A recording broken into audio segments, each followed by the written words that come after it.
नमस्ते आचार्य जी। जी नमस्ते, सभी को नमस्ते। नमस्ते नमस्ते जी सबसे आचार्य। आरभ्यताम।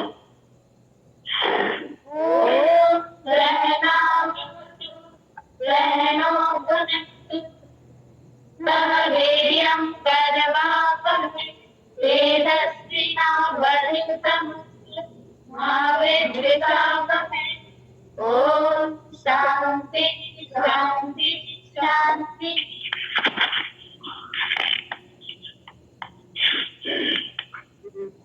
आगे विगत विषय में किसी का कुछ है विचार नहीं है? आचार्य प्रणाम। जी प्रणाम, सभी को प्रणाम।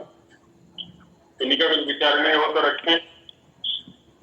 आचार्य जो है ये समय निकाल करके जो भरतरी जी का है ना, जो आपने सूत्र बोला था जी तो वो बदला दीजिएगा, मैं लिख लूंगा। लिखिए। जी पते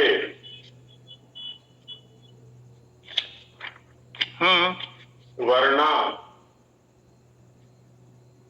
जी न विद्यन्ते वर्णेषु अवयवा न च।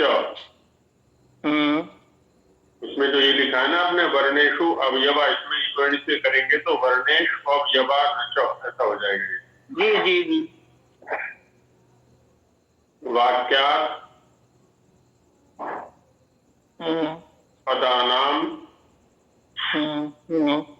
अत्यंतम प्रविवेको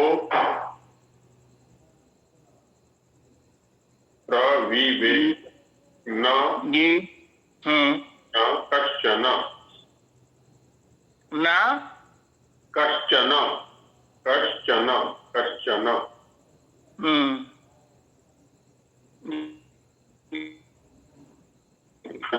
का कुछ कल मैंने जो आपसे पूछा था ना, उसमें मुझे अभी किसी शंका है। समेत अर्थान, और मेरे दृष्टि में इसको होना चाहिए समेत अर्थान, मतलब या नहीं होना चाहिए, यह होना चाहिए, समेत अर्थान होना चाहिए। क्यों होना चाहिए, पहले आप अपना हेतु दीजिए। जी समेत धन अर्थान बराबर समेत अर्थान, और इसमें लिखा है समेत अर्थान। हाँ, इस विच्छेद के अनुसार तो यही पाठ होना चाहिए, समेती अर्थान, जो आप विच्छेद कर रही है। और यदि विच्छेद करते हैं समेत्य अर्थान, है ना, समेत्य अर्थान, वहां होगा समेत्य अर्थान। समेत्य माने प्राप्त होगा, इसी प्रकार से प्राप्त होगा। धन्यवाद। जैसे समागत्य होता है ना, समागत्य जी सत्यार्थ भी होता है जल्दी, सत्यार्थ सत्यार्थ प्रकाश में सत्यार्थ जो है, सत्यार्थ एक अलग चीज हो गई। हाँ, तो सत्य और अर्थ ऐसे अकर्तवर्ण चित्त हो गया है। और यहाँ जो प्रयोग है ये समेत्य, ये ल्यप का है, करके था ना, करके आगत्य आगत्य प्रगत्य, ऐसे समेत्य अच्छी प्रकार से आकर में लट का प्रयोग रहेगा। ये लट प्रथम पुरुष एक वचन। वैसे प्राचीन जो पाठ उपलब्ध है शिक्षाकारों का, वह है समर्थ, न तो समेत्य है ना ही समेती है, अपितु समर्थ्य, ऐसा प्राचीन पाठ उपलब्ध होता है। आत्मा बुद्धिया समर्थ्य अर्थान, आत्मा बुद्धि के द्वारा अर्थों को समर्थित करके, समर्थ्य वही है जो समर्थ पद विधि वाला है। किस अर्थ का किसके साथ संबंध है, उसके अनुकूल शब्दों की योजना करना।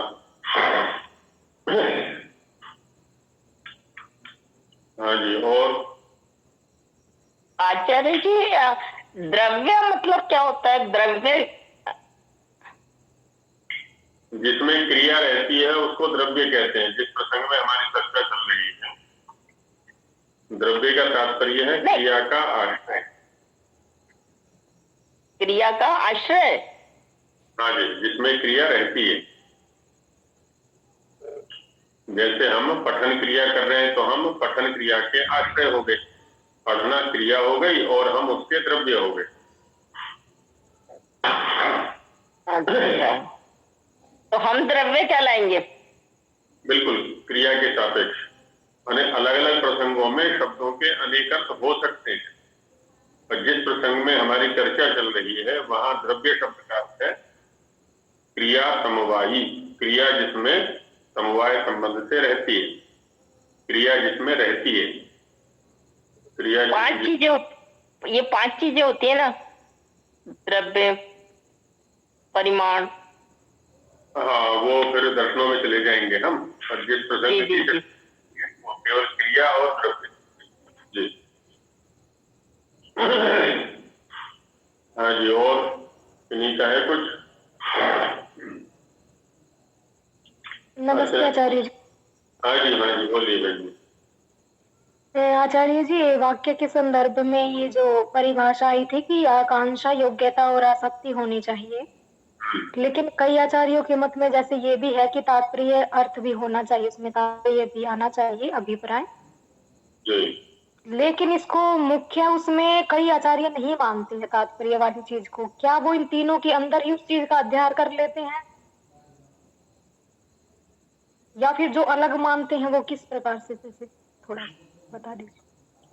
अब ये कहाँ से प्रसंग उठा रही हैं आप, वो देखना पड़ेगा। साहित्यिकों के यहाँ से उठा रही हैं? जी जी जी, साहित्य का।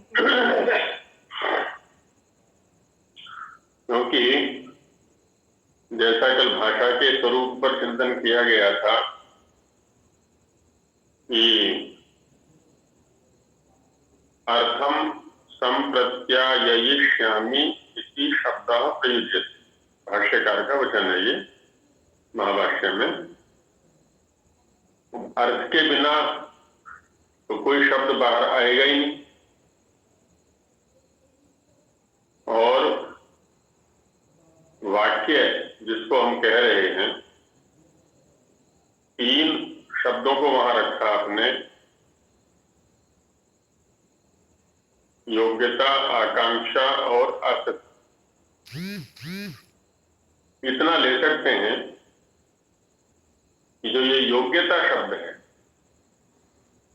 इसके माध्यम से हम तात्पर्य को ले सकते हैं। योग्यता माने अर्थाभिधान का सामर्थ्य। इस अर्थ कहने का सामर्थ्य जिस अर्थ को वक्ता उन शब्दों के द्वारा कहना चाहता है। तो वे लोग योग्यता के अंतर्गत इसका समाहार कर सकते हैं कि जब योग्यता ही नहीं होगी अर्थ को कहने की, तो वाक्य बनेगा ही नहीं उन पदों से। तो अभिप्राय को यहां ले सकते हैं हम। अब बात ये आ जाती है कि प्रत्येक पद में, प्रत्येक शब्द में कुछ ना कुछ अर्थ को कहने की योग्यता तो रहेगी। जैसे कल उदाहरण लिया था, सैंधवम आनय, सैंधव लाओ। अब सैंधव में लाओ के सापेक्ष अर्थ को कहने का सामर्थ्य है, योग्यता है, लेकिन अभिप्राय की जो गति होगी वो होगी प्रकरण से। नहीं, योग्यता, तो योग्यता तो है, लेकिन इसमें 2 अर्थों को कहने की योग्यता है। वैसे तो अनेक अर्थों को कहने की योग्यता है, दोनों पद मिलकर के अनेक अर्थों को कह सकते हैं, लेकिन यहां किस अर्थ को लिया जाए इसका निश्चय कैसे किया जाए? तो इसका निश्चय तो प्रकरण से ही होगा। वक्ता के अभिप्राय का जो निश्चय है और शब्दों के प्रकरणानुकूल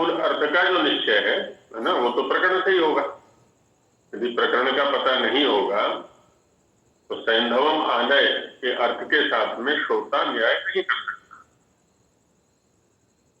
तो इसलिए अभिप्राय को रखा हुआ है वहां पर। जी धन्यवाद आचार्य। अर्चना जी की कुछ और भी शंका थी? नहीं आचार्य, बस ये थी बस, और आपको लेकर मैं परेशान थी, अब सही हो गया, समाधान हो गया। इसी वाक्य को लेकर के आप चर्चा कर रही थी ना करणपाल जी के साथ में, कि पूछने में संकोच होता है। जी यही समेत्यार्थान था, आपने कल देर तक समझाया, लेकिन मैं मतलब फिर मैंने प्रत्येक शब्द का संधि विच्छेद किया, तब मैंने देखा हाँ प्रत्येक में तो यह आधा ही है, मतलब हलंत है, तो प्रतिधन एक, तो इससे मुझे निश्चय हो गया कि समेत्यार्थान में एक ही होना, मतलब आ दीर्घ नहीं होना चाहिए। तो आज आपने अच्छे से समाधान कर दिया। तो शंका करने में, क्योंकि हम जो चर्चा कर रहे हैं वो अच्छे विषय की कर रहे हैं, तो अच्छे विषय की चर्चा करने में कभी जो है ना अपने आप को ये नहीं समझना चाहिए कि पूछूं बिना पूछूं तो नाराज तो नहीं हो जाएंगे, कहीं सहपाठी नाराज तो ना हो जाएंगे कि पाठ ही नहीं करने देते, तो ऐसा कुछ नहीं।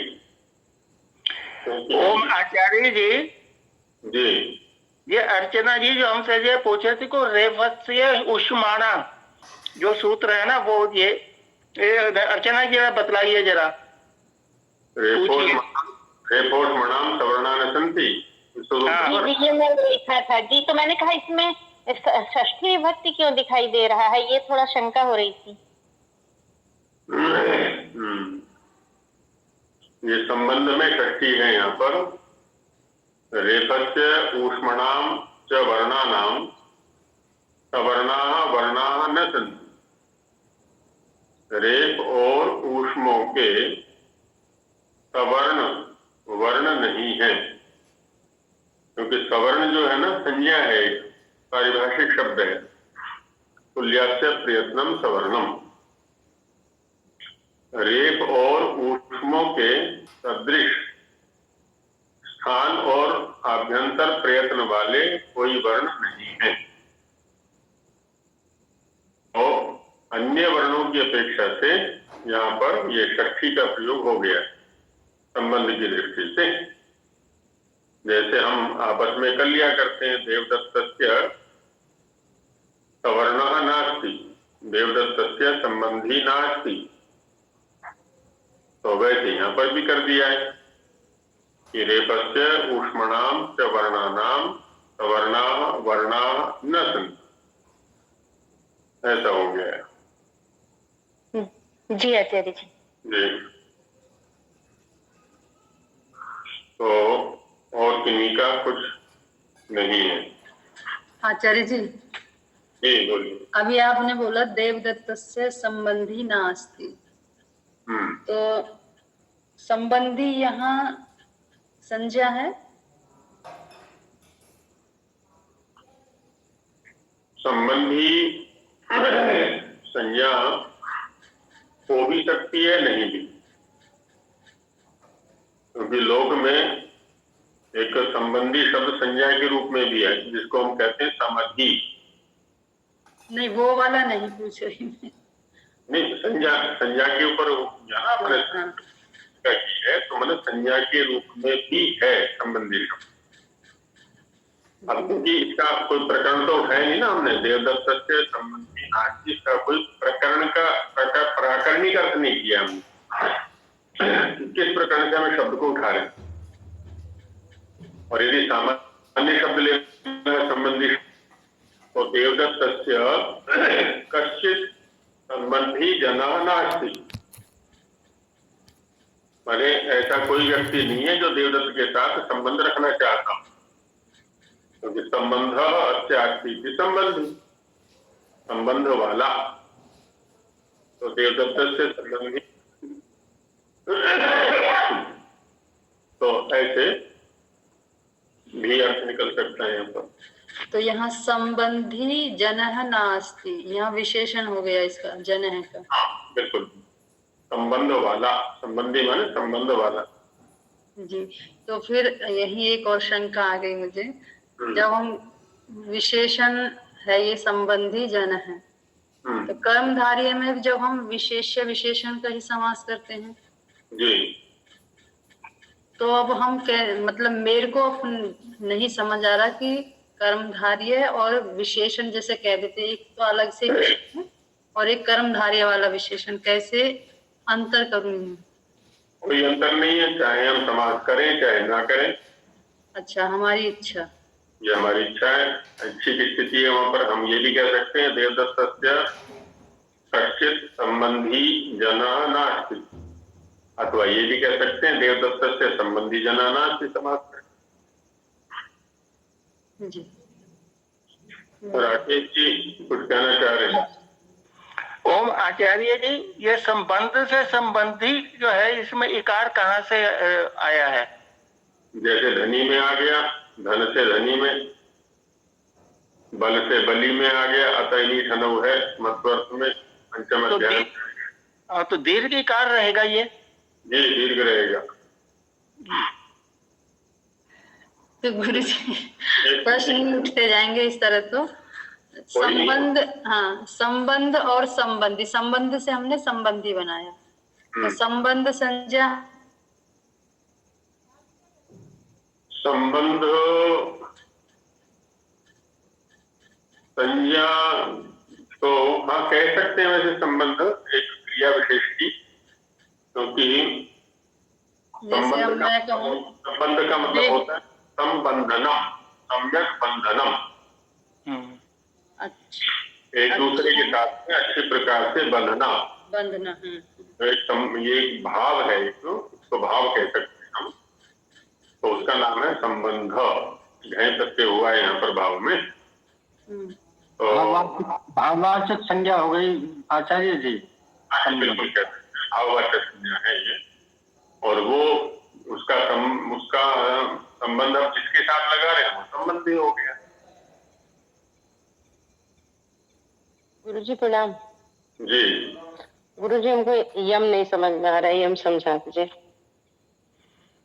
यम समझ में नहीं आ रहा, उस समय आप ये जब यम भी चर्चा कर लेंगे। जी गुरुजी।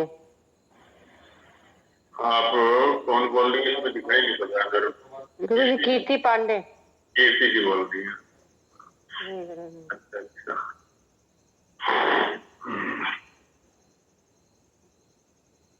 यम का जो विषय है ये वैसे विद्वानों में भी काफी विवाद का विषय है, इसलिए मैंने वहां पर आचार्य भेद दिखलाते हुए या मतभेद दिखलाते हुए इसको रखा था। इसको हम पहले ये समझ लें कि यम कहते किसको है। यम एक संज्ञा है, लेकिन संबंध विशेष को लेकर के यम संज्ञा है। ऋग्वेद में एक यम यमी संवाद आया हुआ है, यम यमी संवाद। तो जो जुड़वा बहन भाई हैं वहां उनके लिए इस शब्द का प्रयोग हुआ है। यम माने जुड़वा भाई और यमी माने जुड़वा बहन। जुड़वा कहते हैं जो एक साथ उत्पन्न होते हैं। तो यम शब्द को हम यहां से उठा करके यदि देखें तो यम से उत्पन्न जो वह भी यम कहलाएगा, माने किसी जोड़े से जो उत्पन्न हो।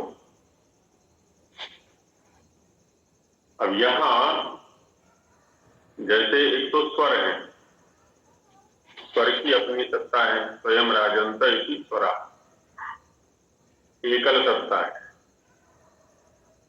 दूसरे व्यंजन हैं, उनकी भी एकल सत्ता है, लेकिन स्वर की सहायता चाहिए।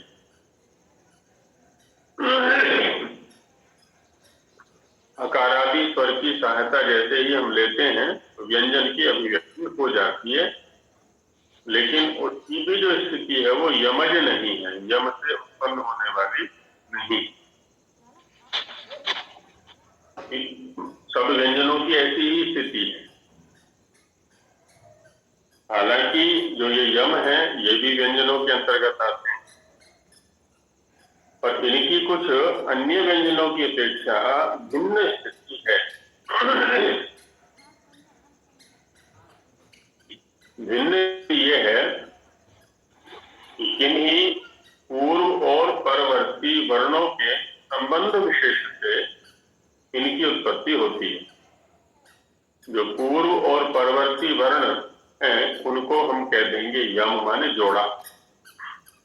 और उस जोड़े के संबंध से उत्पन्न जो तृतीय ध्वनि है उसको इन्होंने यहाँ पर यम कह दिया। उस जोड़े को यम ना कह करके जोड़े से जो उत्पन्न है ध्वनि उसको यम कह दिया है। और उसमें हमने उदाहरण सहित वहां लिखा था कि जब कभी किसी वर्ग के प्रथम, द्वितीय, तृतीय अथवा चतुर्थ वर्ण के अव्यवहित उत्तर बिना व्यवधान के रहते हुए परे, उत्तर माने दाहिनी ओर या बाद में कह लें उसको, किसी भी वर्ग का पंचम अक्षर आता है, उच्चरित होता है, तब उन दोनों वर्णों के मध्य में परवर्ती वर्ण से प्रभावित आधी अथवा उससे भी कम मात्रा की जो ध्वनि उपलब्ध होती है उसका नाम यम होता है, जिसको हम क्रमशः प्रथम यम, द्वितीय यम, तृतीय यम अथवा चतुर्थ यम कहते हैं। तो प्रथम, किसी भी वर्ग के प्रथम वर्ण के बाद किसी भी वर्ग का पंचम वर्ण यदि आता बिना व्यवधान के उत्तरित होता है, बीच में किसी अन्य वर्ण माने अच का व्यवधान नहीं है, तो निश्चित रूप से एक नासिक्य ध्वनि वहां उत्पन्न होती है। नासिका से उच्चरित होने वाली ध्वनि उत्पन्न होती है, तो उसी का नाम है यम। इसका लिप्यात्मक स्वरूप कोई नहीं है। प्रातिशाख्यों के अनुसार जैसा निर्देश है तो इसका वपु नहीं है, शरीर नहीं है, यह अशरीरी है, बिना शरीर वाला है, ये बिना लिपि रूप वाला है, केवल ध्वनि रूप में ही है। प्रथम वर्ण के बाद किसी भी वर्ग का पंचम अक्षर आएगा तो यम, किसी भी वर्ग के द्वितीय वर्ण के बाद किसी भी वर्ग का पंचम अक्षर आएगा तो द्वितीय यम, किसी भी वर्ग के तृतीय वर्ण के बाद किसी भी वर्ग का पंचम अक्षर उच्चरित होगा तो तृतीय यम, और किसी भी वर्ग के चतुर्थ अक्षर के तुरंत बाद यदि किसी भी वर्ग का पंचम अक्षर उच्चरित होगा तो वहां चतुर्थ यम कहलाएगा। जैसे पलिकनी में हमने देखा था, पलिकनी में क्या है, क है यहाँ पर, जो कि क का प्रथम वर्ण है, और उससे उत्तर न है। न जो है ये कवर्ग का पंचम वर्ण है, तो क न इनके संयोग से नकार क्या है, अनुनासिक, पंचम वर्ण सारे अनुनासिक है। तो उससे प्रभावित जो एक ध्वनि इनके मध्य में उच्चरित है उसका नाम है यम, तो ये प्रथम यम कहलाएगा। जी कीर्ति जी। गुरु जी, यदि बच्चों को बताना है तो क्या बताएंगे? बच्चों के स्तर पर कोई उपयोग है ही नहीं इसका, वहां आपकी वर्णमाला में है ही नहीं। बच्चों के स्तर पर यह वर्ण नहीं है, है ना। वैदिक स्थिति में है इसका प्रयोग, जो हिंदी वाली वर्णमाला है तो वहां तो गिनती है ही नहीं कहीं पर भी।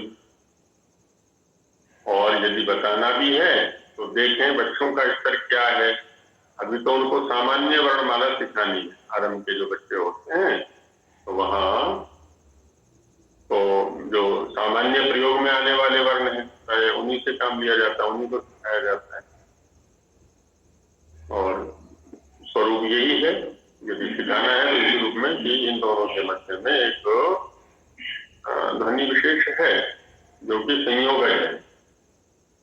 आचार्य जी, हाँ जी, जैसे मान लीजिए कवर का हमने प्रथम वर्ण ले लिया, फिर हम उसके साथ में पंचम वर्ण चवर तवर का जब ले सकते हैं, वो कोई समस्या नहीं। किसी भी वर्ण का होगा, इसी वर्ण का होगा, इसी वर्ग का होगा ना? नहीं, किसी भी वर्ण। अच्छा, मतलब कवर के साथ हम चवर का तवर का मतलब पंचम वर्ण ले लें, कोई समस्या नहीं। कोई भी वर्ग वो, हाँ, कोई भी किसी भी वर्ग का हो सकता है। जैसे पलिग्नी में सवर्ग का है, नकार पर। जी आचार्य जी, एक बात पूछनी थी। यही इसी वाले श्लोक में 81 नंबर में सप्तम प्रकरण में मतलब संस्थान लिखा है, तो ये जो अनुस्वार है इसको गलत शायद लिखा है ना, संस्थान। संस्थान शब्द ज्यादा ठीक है, ये संस्थान माने सदृश। आचार्य जी, इसमें यमाह की जगह अयमाह लिखा है, ये थोड़ा संदेह पैदा कर रहा है। हाँ, तो यहाँ पर क्या है ना, श्लोक में 2 ककार 2 खकार 2 गकार आदि लिखे हुए हैं। वस्तुतः वो यम नहीं है। यम के द्वारा, यम के रूप में जिनको दिखाया गया है निर्वचन करके 2 बार उच्चारण करके, वो यम नहीं है। क और न के बीच में नासिक ध्वनि यम है, उसका लिपि रूप नहीं। तो अयमा से तात्पर्य है जो ककार के रूप में 2 बार लिखा हुआ है वो यम नहीं। जी। एक होता है शामिल बाजा, देखा है किसी ने शामिल बाजा? हाँ जी, देखा है गुरुजी। कहाँ देखा है? देखा नहीं, बोला इसी प्रकरण में हमारे भी गुरुजी ने कभी ऐसे एक कहानी सुनाई थी शामिल बाजा के ऊपर। वो जो हल्के पीछे वो ओरना जो बोलते हैं ना, तो उसके प्रसंग में एक बताया था, शामिल बाजा के ऊपर एक कहानी भी सुनाई थी, तो आज तक याद है संस्कृत की गुरुजी की वो कहानी हमें। एक गांव में बारात आई हुई थी और उन्होंने नहीं सुनी होगी, संक्षेप में सुना देता हूँ। शामिल बाजे से तात्पर्य है, अब किस गांव में है, किसकी बारात है, इससे कोई लेना देना। तो उधर पकवान भी तैयार थे, पकवान की सुगंध बाहर तक जा रही थी। एक किसान निकल रहा था वहां, उसको निमंत्रण तो था नहीं, लेकिन पेट में भूख लग रही थी।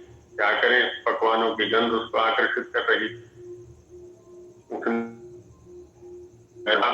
हलको भी एक तरफ खड़ा कर दिया और जुआ लिया, उसको अपने कंधे पर रखा। और जुए में एक कीली होती है जिसके माध्यम से हम हल को जुए से जोड़ते हैं। लकड़ी सी लटकी रहती है 6 इंच की, और जुए को कंधे पर रख करके एक हाथ से कीली को पकड़ा, एक हाथ से जुए को पकड़ा। और वहां बैंड वाले थे, बजाने वाले, उनके बीच में खड़ा होकर के और कीली को जुए में ठोकने लगा। और बाकी का तो संगीत बज ही रहा था वहां पर, धुन पर थिरक रहे थे, सब थिरक रहे थे जो भी थे। अब थोड़ी देर में उसका पिता आया दूल्हे का कि भाई ये कौन सा बाजा, ये तो पहली बार देख रहे हैं मेरे गाँव में, ऐसा बाजा तो कभी देखा ही नहीं। सब बैलों को बंद कर दिया कि भाई तुम चुप हो जाओ, इसकी धुन सुनेंगे, कैसी ध्वनि है। तो किसान ने कहा कि महाराज ये बाजा ऐसा है जो अकेला नहीं बजता, ये सभी के साथ बजता है। जब सब बजेंगे तभी ये बजेगा, तभी इसकी धुन आएगी। अकेले को बजाना चाहोगे तो अकेले की धुन सुनाई नहीं पड़ेगी। तो यही स्थिति यम की भी है। हम यम को अलग से दिखलाना चाहें तो वो नहीं दिखा सकते, क्योंकि ये संयोगज ध्वनि है। 2 वर्ण संयुक्त रूप से उच्चरित होंगे तो उनके मध्य में उच्चरित होगी, और वर्णों की स्थिति स्पष्ट होगी हमारे सामने, इसलिए इसका नाम भी यम है। जी धन्यवाद। जी हाँ जी आचार्य जी नमस्ते। जी नमस्ते। इन यमों में ह्रस्व दीर्घ ये भी तो है ना जी? जी बिल्कुल, वहां पर चर्चा की गई थी कि ये भी यम हैं जी। ऋषि दयानंद जी महाराज भी हमारे लिए एक प्रामाणिक व्यक्ति हैं वर्णोच्चारण शिक्षा के प्रसंग में।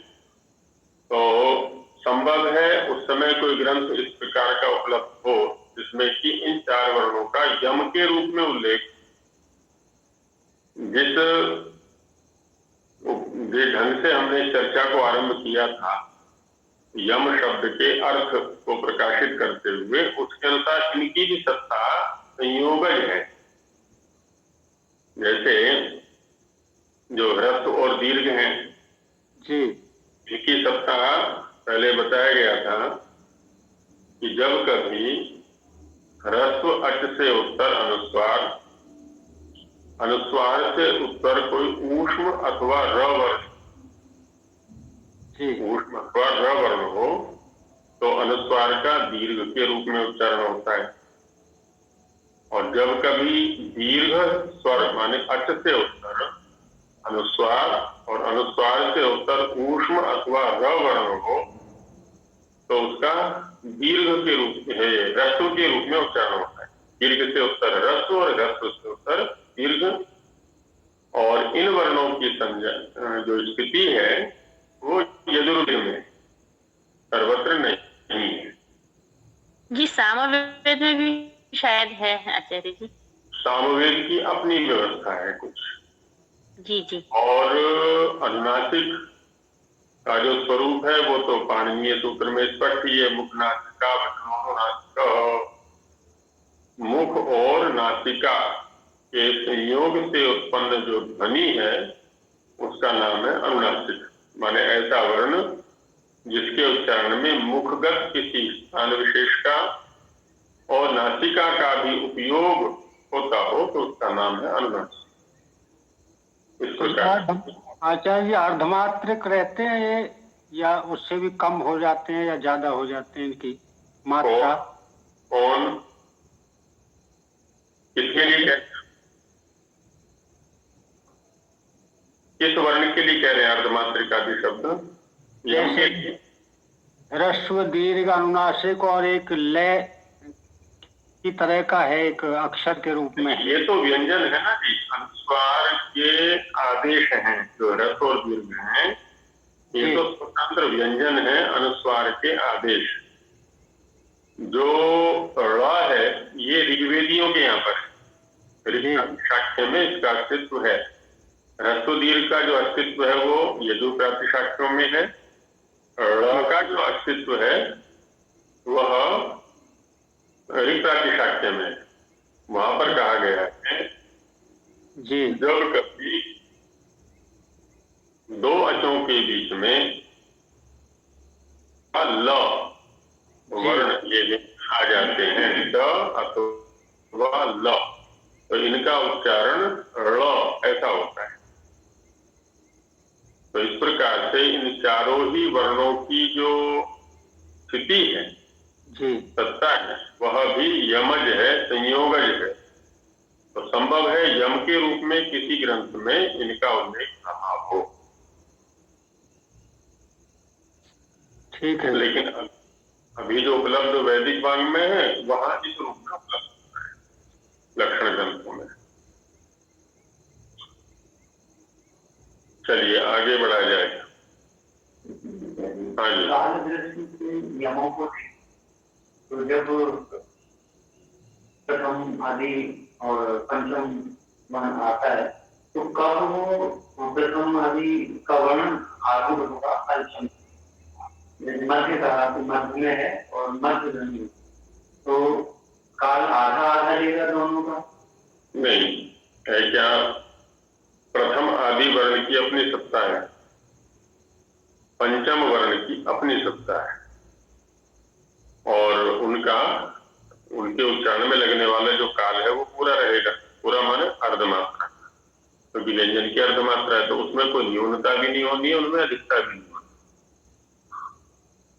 अब उन दोनों के संयोग से, लेकिन परवर्ती जो अनुनासिक वर्ण है उससे प्रभावित है, उन दोनों के मध्य में उच्चरित होने वाली जो ध्वनि है उसका नाम यम है, और वो विशुद्ध नासिक है। जैसा कि स्थान प्रकरण में हमने पढ़ा, अनुस्वार यमा नासिक्या, मुखगत किसी स्थान से कोई संबंध नहीं होता। जब हमें यम की स्वतंत्रता कुछ रही नहीं है, का नित्यात्मक भी नहीं है, अस्तित्व तो है क्योंकि वहां ध्वनि है, वो पकड़ में आएगी ध्वनि। जैसे ही हम नासिक से जाएंगे उसको छोड़ के, जैसे शब्द ले लेते हैं, पलिकनी बोला ना, जैसे पलिकनी क न, तो क में हम क्या है, कंठ पर है, कंठ ध्वनि है विशुद्ध। न जो है नासिका के साथ साथ तालु से उत्तर, नासिका भी है, तो इन दोनों के मध्य में एक नासिक्य ध्वनि और है, पलिकनी। पंचम जो अक्षर है, वर्ण है, वो स्वयं भी नासिक्य है? नहीं, नासिक्य नहीं, अनुनासिक। अनुनासिक, हाँ, तो उसमें तालु का भी योग है ना वहां, और ये जो है विशुद्ध नासिक्य है, इसमें मुखगत किसी स्थान का कोई व्यापार नहीं। ढकना, ढकनी आदि जो बोलते हैं। हाँ, हालांकि वहां क में अ है पर बोलते नहीं है हिंदी वाले। ढकना, ढकना बोल दिया आपने। ढकना तो अलग हो। हाँ, आधा ही का रहेगा, ढकनी, ढकना। हाँ, तो किसी पात्र विशेष के लिए बोल रहे हैं ना आप। तो हिंदी वाले क्या करते हैं, जब 3 अच वाला कोई शब्द होता है तो मध्यवर्ती अच को खा जाते हैं लगभग। वैसे तो ढकनी, ढकना, ढक्कन ऐसा प्रयोग है, तो मध्यवर्ती को खा जाते हैं लगभग। और इसी में अगर हम कहीं दूरा दूसरे शब्द देखना चाहें, दूरा दूसरे का क्या संबंध है? कहीं भी हम उससे कोई लेना देना नहीं, कहीं भी प्रयोग करें, बस स्थिति ये होनी चाहिए, प्रथम द्वितीय तृतीय चतुर्थ के बाद तुरंत पंचम अक्षर होना चाहिए, बस। वो चाहे दूर से बोले रहेगी उसकी भी स्थिति। हाँ, बस इससे जो विपन्न चीज है उसका हमने नियम देखा। बस ऐसा है। चलिए समासों में प्रवेश करते हैं। आज थोड़ी सी भूमिका कल समास के विषय में की गई थी कि समास करते समय हमें क्या ध्यान रखना है। वही ध्यान रखना है जो हमें अपने संबंध बनाते समय ध्यान रखा जाता है। अच्छा, हमारा संबंध विच्छेद किस लिए होता है? संबंध विच्छेद जो होता है आकांक्षा रहित होने पर, संश्लेष रहित होने पर। ये भी हम तो अलग अलग रहेंगे। कुछ अन्य किसी तृतीय की अपेक्षा हो जाती है। योग्यता, झगड़ा हो जाने पर आपस में बहुत सारी वो आकांक्षा में आ गया। यहाँ समर्थ से तात्पर्य है, समर्थ, सामर्थ्य में 4 चीजें गिनाई है वहां पर। संगति होना, संश्लेष होना, संश्लिष्टार्थ समर्थ, संगतार्थ समर्थ, संबद्ध होना, संबद्धार्थ समर्थ, संगत, संश्लिष्ट, संबद्ध और संप्रेक्षित, संप्रेक्षितार्थ समर्थ। जब इन चारों में से कुछ भी नहीं रहता तो संबंध विच्छेद हो जाता है। फिर जब तो अलग अलग रहेंगे। परस्पर संगत होने का सामर्थ्य भी नहीं है, संश्लेष का सामर्थ्य नहीं है, संप्रेक्षा का सामर्थ्य, संप्रेक्षा। अब इसमें भी जो ये 4 प्रकार की योग्यता या सामर्थ्य दिखलाए हैं, इनमें से 2 का उपयोग हम करते हैं समास में और 2 का उपयोग करते हैं वाक्य में। जहां पर द्वैत बना रहता है, अलगाव बना रहता है ना, तो वह वाक्य में स्थिति होती है। जैसे संप्रेक्षा है ना, संप्रेक्षा माने एक दूसरे को देखना। तो एक दूसरे को देखना क्रिया तो तभी घटेगी ना जब 2 होंगे। और यदि दोनों एक ही हो गए, अब तो एक है, वो 2 है ही नहीं, तो संप्रेक्षा वहां रहेगी नहीं। तो वाक्य दशा में जो सामर्थ्य है वो संप्रेक्षितार्थ रूप सामर्थ्य हो गया। ऐसे ही संबंध जो होता है वो भी 2 के बीच में होता है। संबंध कभी भी एक के स्तर पर नहीं हुआ करता, दृष्ट होता है, दो में रहता है संबंध। तो वो भी वाक्य दशा में देखेंगे। लेकिन जो ये संश्लेष है और संगत है, संश्लेष जैसे चिपक गया तो वो भी एक हो गया, संगत से दूध में पानी मिला दिया या पानी में पानी मिला दिया या दूध में दूध मिला दिया, एक हो गए। ये समास में होता है। पहले वाक्य दशा में अलग अलग अर्थों वाले होते हुए भी जब उन दोनों पदों को हम समास में लेके जाते हैं तो वो संश्लिष्ट हो जाते, संगत हो जाते हैं, एक दूसरे में मिल जाते हैं। अब उनका कोई स्वतंत्र अस्तित्व नहीं है, वाक्य दशा में रहता है।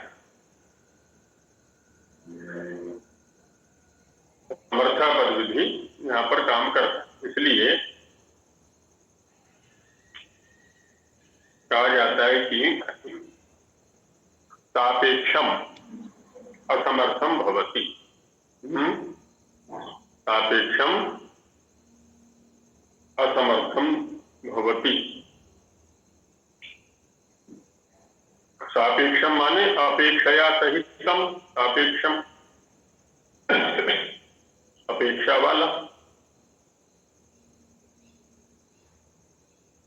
जैसे दो व्यक्तियों में मित्रता है, अब उस मित्रता के मध्य में कोई तीसरी वस्तु आ जाए किसी के मन में, या तीसरा व्यक्ति आ जाए कोई, उसकी अपेक्षा कर बैठे, मैं तो वो है जो निस्वार्थ भाव से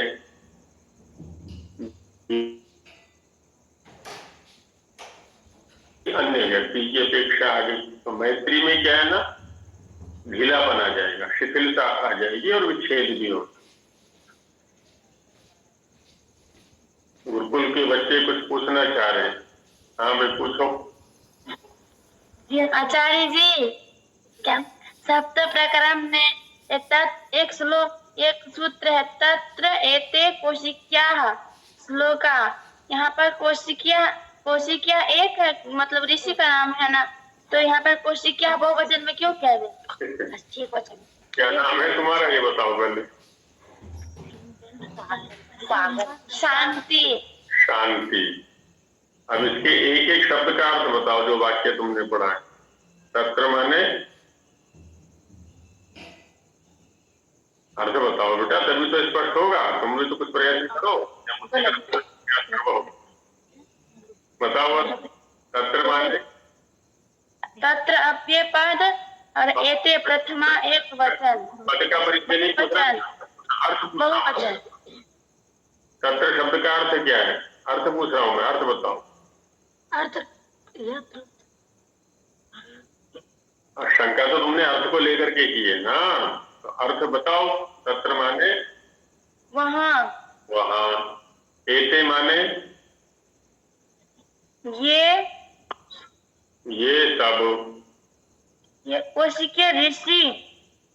सुनो पहले, आगे मत बढ़ो। एते माने ये सब। कौशिकीयाः, कौशिक आचार्य के द्वारा प्रोक्त, जिनका प्रवचन कौशिक आचार्य ने किया, ऐसे श्लोका श्लोक हैं। तो एते बहुवचन, श्लोक बहुवचन, तो कौशिकया भी बहुवचन में रहेगा। कौशिक आचार्य के द्वारा प्रोक्त जो श्लोक हैं उनको कहा जाएगा कौशिकीयाः। जैसे पाणिनि एक आचार्य है और पाणिनीयानि सूत्राणि, पाणिनि के द्वारा प्रोक्त जो सूत्र हैं वो बहुत सारे। पाणिनीय शब्द पाणिनि को नहीं कहता, पाणिनि के द्वारा प्रोक्त सूत्रों को कहता है, ग्रंथ को कहता है।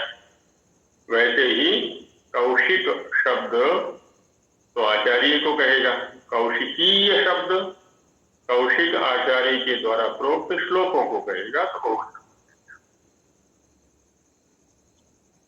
और जब शंकाओं का वो रहता है ना काल, तो शंका पूछा करो। तो आगे बढ़ते हैं। हो गया स्पष्टीकरण, हो गया इसका? शांति जी आचार्य जी। हाँ चलो। आचार्य जी, जी बहन जी। जो 4 भेद बताए समर्थ के, संगतार्थ और संश्लिष्टार्थ या संश्लेषार्थ, यहाँ ये माने हम कि शब्द के साथ कारक चिन्ह या कारक विभक्ति अगर नहीं है तो वो ये दोनों वहां हम प्रयोग कर सकते हैं इन दोनों का। ये अधूरी परिभाषा रहेगी बहन जी, क्योंकि नपुंसक लिंग में विभक्तियों का लुक हो जाता है। अब दधी, दधीनी, दधीनी, दधी शब्द से उत्तर किसी कारक विभक्ति का श्रवण नहीं हो रहा है। और भी बहुत सारी परिस्थितियां आ जाती हैं। तो ये ठीक है, समास होने पर विभक्तियों का लुक हो जाता है। पर वहां हो क्या रहा है कि जो दो अर्थ, दो पदार्थ मिलकर के एक पदार्थ के रूप में परिणत हो रहे हैं।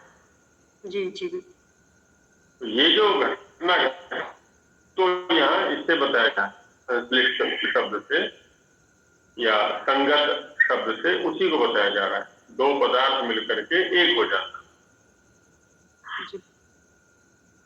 दो स्वार्थ मिलकर के एक स्वार्थ बन जाना।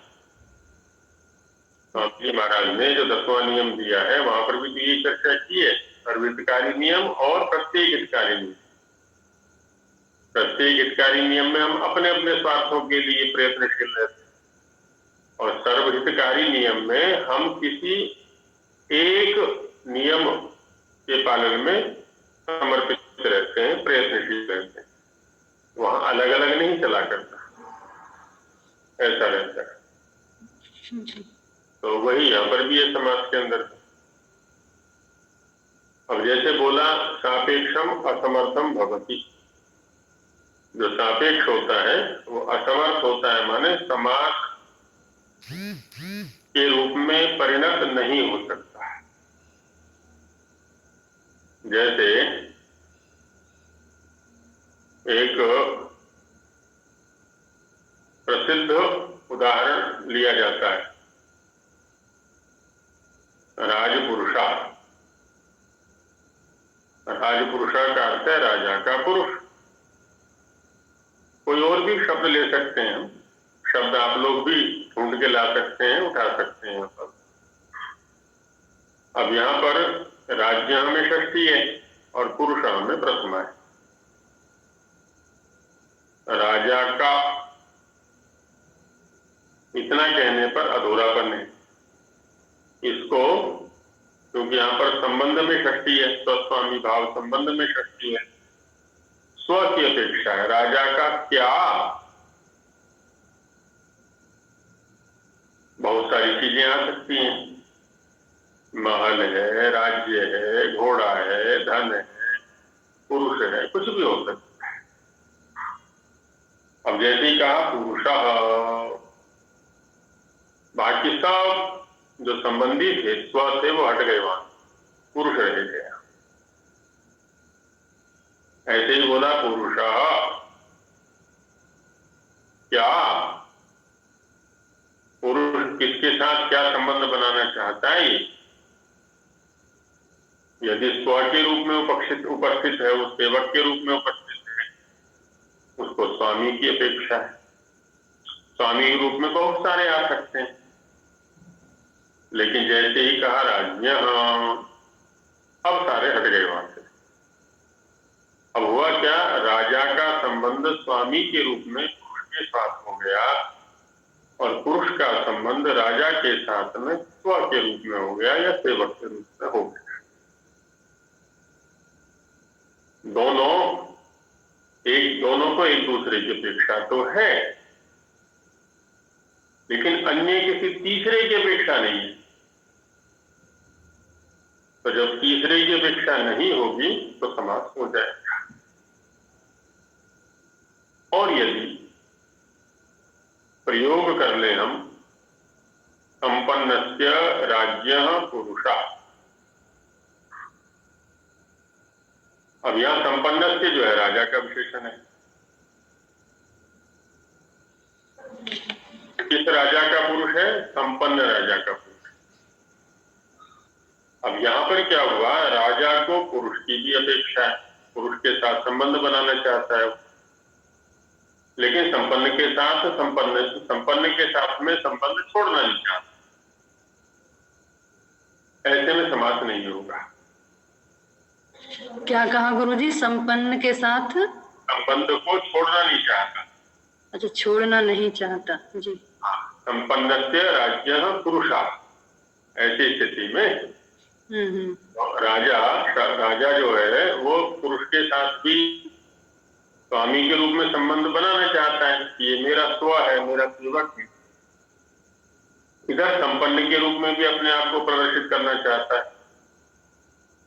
अब यहाँ पर सिद्धांतकार ये कहेंगे, देखो भाई राजा, किसी एक के साथ संबंध तुम्हारा हो सकता है, या तो संपन्न के साथ संबंध बना लो, चाहे पुरुष के साथ संबंध बना लो। दोनों के साथ एक काल में संबंध संभव नहीं है। यदि पुरुष के साथ संबंध बनाना चाहते हो तो संपन्न को छोड़ो, संपन्न के साथ संबंध बनाना चाहते हो पुरुष के छोड़ दो। तो नहीं तो वाक्य के रूप में तो प्रयोग कर सकते हैं आप ऐसे ही, संपन्न से राज्य पुरुषः गच्छति, कुछ भी कह लें। वाक्य के स्तर पर समस्या नहीं है, वृत्ति या समाज के स्तर पर समस्या है, समाज नहीं होगा। तो यहाँ तो निषेध ये कर देगा ना, पूर्ण गुण स्वीकार। यहाँ पर समानाधिकरण अक्षय शास्त्र नहीं, उसके सूत्र की अलग स्थिति है, उस सूत्र की अलग स्थिति है। जिस परिस्थिति में चर्चा की जा रही है वहां पर एक भाष्य वचन आता है,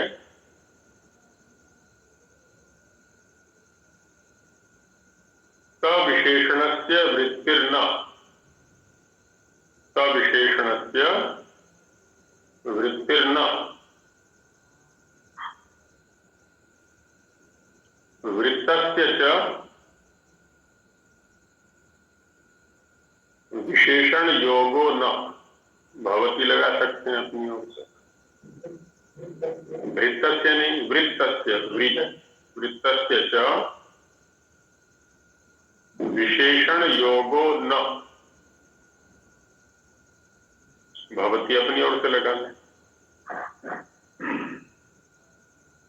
इसने कहा कि सविशेषणस्य, यदि वो अपने साथ किसी विशेषण को लिए हुए है तो उसका वृत्तिर्न, वृत्ति नहीं होगी, समास नहीं होगा। और यदि वो वृत्त हो गया है, समास को प्राप्त हो गया है, तो उसका विशेषण के साथ संबंध नहीं लगेगा। जैसे अभी हम देख रहे थे कि संपन्नस्य राज्यः पुरुषः, यह समास नहीं होगा। अच्छा, अभी संपन्नस्य को हटा दिया हमने, तब राज्य पुरुष में समास हो जाएगा, राजपुरुष बन गया। अब राजा चाहे कि मैं फिर से संपन्न के साथ संबंध बना लूं, ये संभव नहीं। अब संबंध यदि बनेगा तो समुदाय का बनेगा, अवयव का नहीं बन सकता, कि अवयव की तो सत्ता ही नहीं रही वहां पर। अब राजा की भी सत्ता नहीं है, पुरुष की भी सत्ता नहीं, अब तो राजपुरुष की सत्ता है। परिवारों में जो विघटन आ रहा है पति पत्नी के बीच में या जहां पर भी, वो क्यों हो रहा है? अपनी अपनी सत्ता चलाना चाहते हैं। वो ये देखते ही नहीं कि हम एक दूसरे के हो चुके हैं, दोनों मिलकर के अब एक सत्ता हो चुकी है परिवार की दृष्टि से। तो दोनों जो भी निर्णय होगा वो दोनों की सहमति से होगा और होना चाहिए सामंजस्य पूर्वक। तो परिवार चलता बहुत अच्छा चलता है। अपनी अपनी हाँकने लगेंगे तो परिवार बिखर जाता है। तो यहाँ पर भी यही बात है, व्यवहार लोक व्यवहार से अलग नहीं है। शब्द व्यवहार के जो सिद्धांत हैं और जो लोक व्यवहार में सिद्धांत है वही शब्द व्यवहार में सिद्धांत। तो यहाँ पर भी अब यही बात आ गई कि जब राजा का पुरुष के साथ में संबंध स्थापित हो गया, दोनों एक हो गए, अब ये बात आएगी कि देखो भाई, विशेषण होगा तो समुदाय का होगा, किसी एक का नहीं। तो संपन्न राजपुरुष ये तो कह सकते हैं कि राजपुरुष संपन्न है, लेकिन अब समास होने के बाद हम ये नहीं कह सकते कि संपन्न राजा का पुरुष।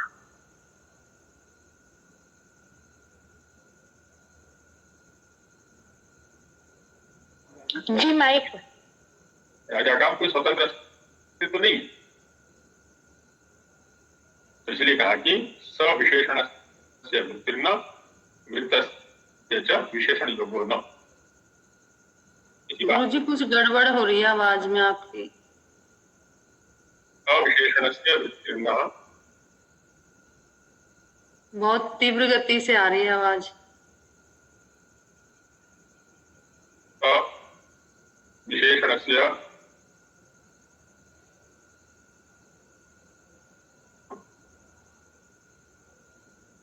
वृत्तस्य च विशेषण योगो न।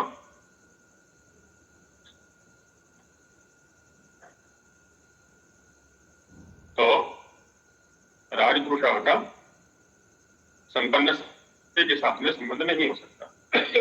आचार्य जी, फिर हम यहाँ यूज कर सकते हैं संपन्न राजपुरुष बना देंगे इसको। राजपुरुष तो एक पद हो गया जाए, फिर अच्छा अगर संपन्न जोड़ना तो संपन्न से राजपुरुष, संपन्न राजपुरुष से बना देंगे ऐसे करके। कोई मना नहीं कर रहा है, लेकिन संपन्न जो विशेषण है वो समुदाय का बनेगा, राजा का नहीं बन सकता। हाँ, समुदाय का, यस, समुदाय का बन जाएगा, संपन्न राजपुरुष से बन जाएगा सबसे।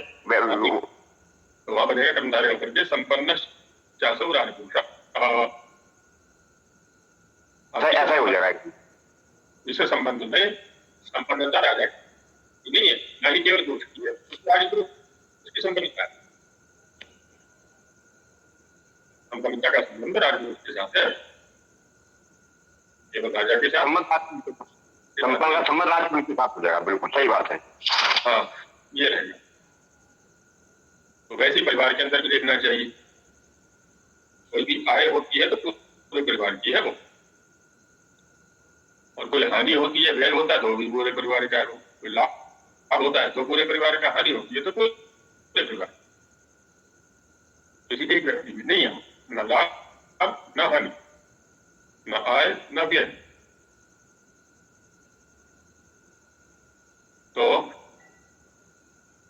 इसी संबंध को यहाँ पर दिखाया। तो समास करते समय इस स्थिति को हमें ध्यान रखना है कि इनमें से कोई किसी तीसरे के साथ संबंध तो नहीं बनाना चाह रहा या बनाए हुए, ऐसा है तो समास नहीं होगा।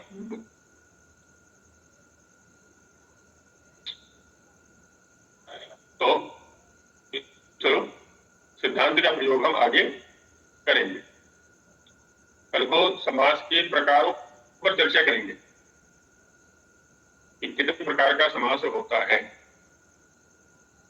और नाम क्या क्या है, उसका प्रायोगिक स्वरूप क्या है, क्या सिद्धांत काम करते हैं। अभी तक तो हमने भूमि का रूप ही ऐसे देखा समास के अंदर।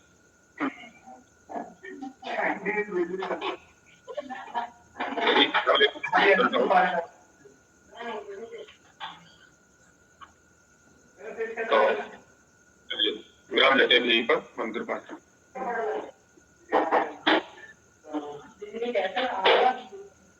गुरुजी, आचार्य जी मेरी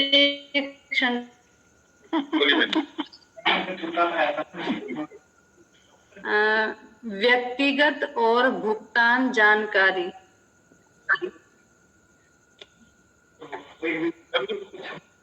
आचार्य जी, व्यक्तिगत और भुगतान जानकारी। तो भुगतान जानकारी, यहाँ हम भुगतान की जानकारी ऐसा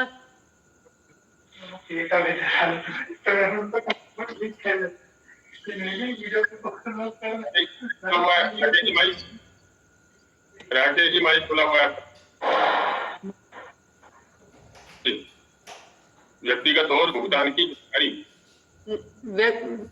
ये है, इतना है, व्यक्तिगत और भुगतान जानकारी। मतलब वाक्य तो आगे भी है, लेकिन मैं वाक्य ही बोल देती हूँ पूरा। हम आपकी व्यक्तिगत और भुगतान जानकारी की सुरक्षा को गंभीरता से लेते हैं। तो मतलब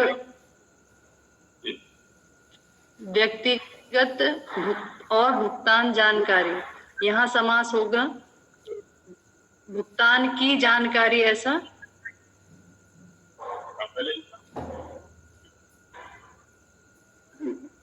आचार्य जी आप स्पष्ट नहीं हो रही है। नहीं तो कल कर सकते हैं, कोई बात नहीं। तो कल ही कर लिया जाए। कल ही कर लेंगे आचार्य जी, आपकी आवाज स्पष्ट नहीं हो पा रही। मंत्र पाठ जी बच्चों बोलो।